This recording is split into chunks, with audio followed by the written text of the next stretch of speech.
இந்த பதிவை முழுமையாக கேளுங்கள். இதில் நமக்கு பல படிப்பினைகள் இருக்கின்றன. மனிதர்களே, மீண்டும் உயிர்ப்பிக்கப்படுவதில் நீங்கள் சந்தேகத்தில் இருந்தால் உங்களுக்கு தெளிவுபடுத்துகிறோம். உங்களை மண்ணாலும், பின்னர் விந்து துளியாலும், பின்னர் கருவுற்ற சினை முட்டையாலும், பின்னர் முழுமைப்படுத்தப்பட்டதும் முழுமைப்படுத்தப்படாததுமான தசை கட்டியாலும் படைத்தோம். நாம் நாடியதை கருவறைகளில் குறிப்பிட்ட காலம் வரை நிலை பெறச் செய்கின்றோம்.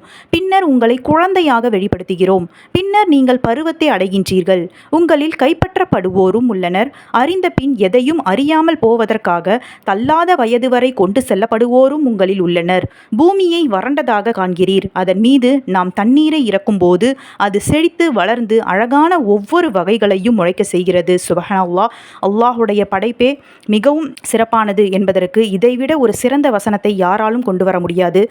அல்லாஹ் அக்பர். நம்மை படைத்த ரப்புல் ஆலமீனுக்கு நாம் அதிகமாக நன்றி செலுத்தக்கூடிய அடியார்களாக இருக்க வேண்டும். அஸ்ஸலாமு அலைக்கும் வரஹ்மத்துல்லாஹி வபரகாத்துஹு.